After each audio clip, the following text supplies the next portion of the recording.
Ce dont je vais te parler dans cette vidéo, ça va à l'encontre de ce que te disent tous les marketeurs, tous les formateurs, de ce que tu as peut-être appris en école de commerce. Je pense que pour ça, ils vont me détester, parce qu'ils vont se dire, mais c'est quoi ce conseil qu'il m'a donné? Mais pourtant, ça me tient à cœur de t'en parler, parce que pour moi, c'est ce qui va te permettre de prendre plus de plaisir dans ton activité et vraiment de te démarquer.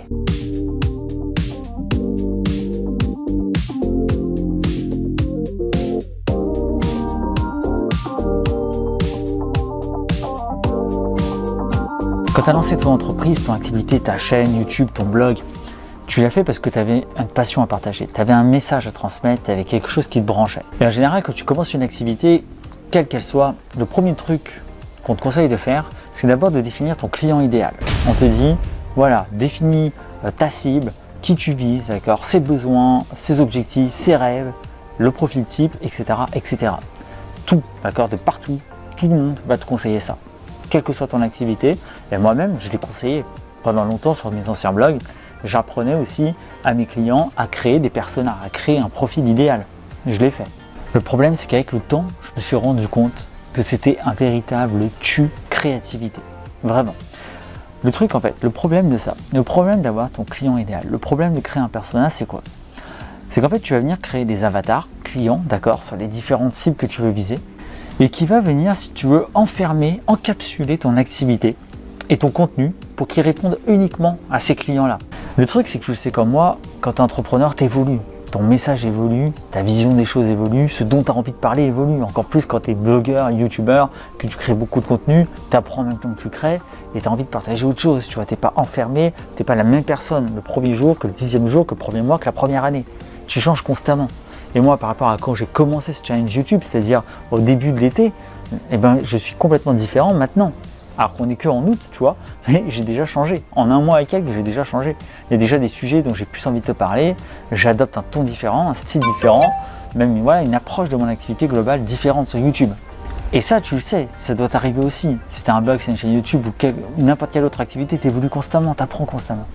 Et le problème d'un avatar client, c'est que c'est fixe.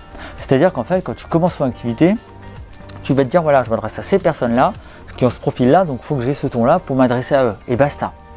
Et tu sens bien que là, tu commences à atteindre un point de conflit. C'est-à-dire que d'un côté, tu as un avatar client fixe, voilà, qui a des besoins auxquels tu dois répondre, d'accord? Et d'un autre côté, il y a toi, la façon dont tu approches ton activité, il y a ton message qui évolue et parfois qui ne va pas forcément coller plein pot avec le client idéal que tu as. À partir de ce moment-là, comment faire? Tu as deux solutions. C'est soit tu vas brider tes envies, tu vas brider ce qui te ferait plaisir de parler parce que ça ne rentre pas stricto sensu dans ton client idéal, donc tu vas laisser tomber certains sujets et tu vas rester focus sur ton client idéal et peut-être au détriment du plaisir que tu vas prendre à créer certains contenus, à parler de certains sujets parce que tu aimerais bien parfois te parler d'autres choses. Ou soit tu peux faire comme moi, et c'est ce que je suis en train de faire maintenant, tu développes le concept d'avatar inversé. Qu'est-ce que c'est que ça? C'est tout simplement l'idée qu'au lieu de faire que du contenu pour ton client idéal, tu vas en fait créer du contenu qui te fait plaisir, du contenu dont tu as envie de parler, du contenu évidemment qui reste dans ta cible générale, d'accord? Moi, mon contenu s'adresse pour les entrepreneurs, mais tu vas plus être stricto sensu sur ton client type. Moi, mon client type, c'est les blogueurs, les youtubeurs, et parfois, je vais faire des vidéos qui vont peut-être parler aussi à d'autres formes d'entrepreneuriat, peut-être aux dropshippers, peut-être aux PME, peut-être à d'autres types d'entreprises. Tout ça parce que c'est des sujets dont j'ai envie de parler. Et c'est pas grave si justement, je ne m'adresse pas toujours stricto sensu à mon client idéal. Ce qui compte, c'est aussi que je prenne du plaisir à faire du contenu. Et toi, ça devrait être pareil. Il faut que tu gardes cette forme de plaisir. Et en fait, ce qui est super avec cette idée d'avatar inversé, c'est que tu ne crées plus du contenu pour répondre à ton client idéal, mais tu crées du contenu qui va justement attirer les clients idéaux vers toi. C'est ça, c'est tout l'inverse en fait. C'est-à-dire que le contenu que tu vas créer, il va attirer une certaine catégorie de personnes. Et donc ce qui est super, c'est qu'au fur et à mesure que tu vas faire évoluer ton contenu, en fait tu vas avoir un tri naturel des personnes qui vont te suivre, qui vont t'écouter, qui vont acheter chez toi. Parce que quand tu vas commencer à parler de certains sujets dont tu ne parlais pas avant, si tu as envie d'en parler, certains clients vont arrêter de te suivre parce que ça ne les intéresse pas, mais tu vas attirer d'autres clients. Tu vas attirer de nouveaux clients qui vont être intéressés par ces thématiques-là. Inversement, quand tu vas arrêter de parler de certains sujets, des clients qui te suivaient parce que tu parlais de ça à la base vont arrêter. Par contre, tu vas en attirer d'autres parce que là aussi, tu vas traiter de nouveaux sujets. Et donc, en fait, tu vas toujours avoir une clientèle, toujours avoir des abonnés, des gens qui vont te suivre pour qui tu es à cet instant T. Et donc, tu n'auras plus ce décalage entre ton discours, entre ce que tu dois dire pour satisfaire ta cible et toi peut-être ce que tu penses vraiment, ce dont tu as vraiment envie de parler. Et donc tu gagnes vraiment en proximité, en sincérité et tu as toujours une super énergie.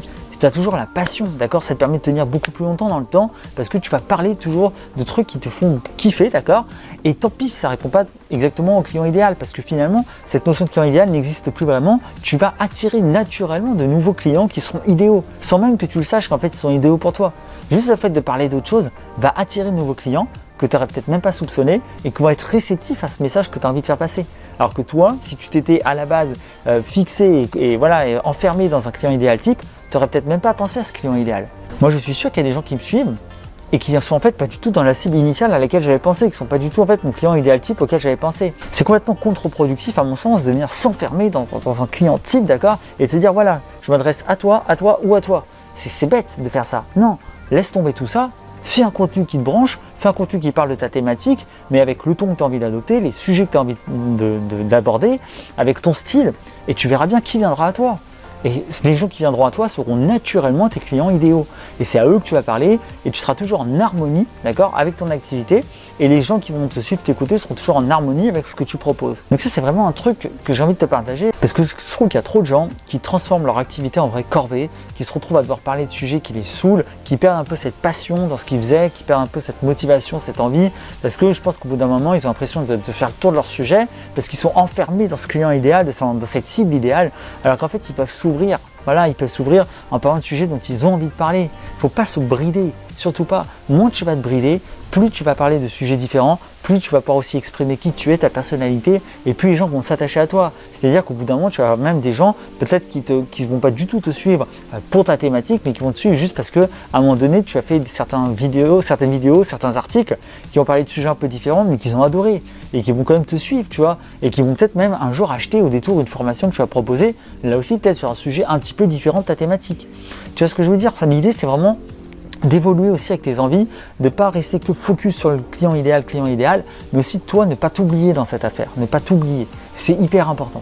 Donc ne t'oublie pas, parle aussi de choses dont tu as envie de parler. Et tant pis si tu perds certaines personnes qui te suivent avant parce que tu as osé parler un petit peu d'autre chose, et tant mieux aussi parce que du coup ça va te permettre d'attirer d'autres types de clients. Voilà, donc l'idée c'est vraiment de ne pas t'enfermer et d'écouter ton cœur, d'écouter ce dont tu as envie de parler et de proposer un contenu qui correspond à qui tu es en ce moment, à ton message, à tes envies du moment, à ce qui t'intéresse sur le moment donné. Et tant pis si tu perds des gens pour ça, et tant mieux si tu en gagnes de nouveaux. Ça te permettra toujours d'avoir finalement un client idéal adapté à ce que tu es en ce moment. Voilà, j'espère que ça te parle. N'hésite pas à t'abonner à la chaîne si tu n'es pas encore abonné pour recevoir d'autres vidéos qui vont t'aider à vivre de ton activité sur le web. Si tu as un blog ou une chaîne YouTube, tu as aussi un kit de démarrage offert juste en dessous dans la description pour t'aider à en vivre. N'oublie pas non plus que la vie ne se gagne pas, elle se vit.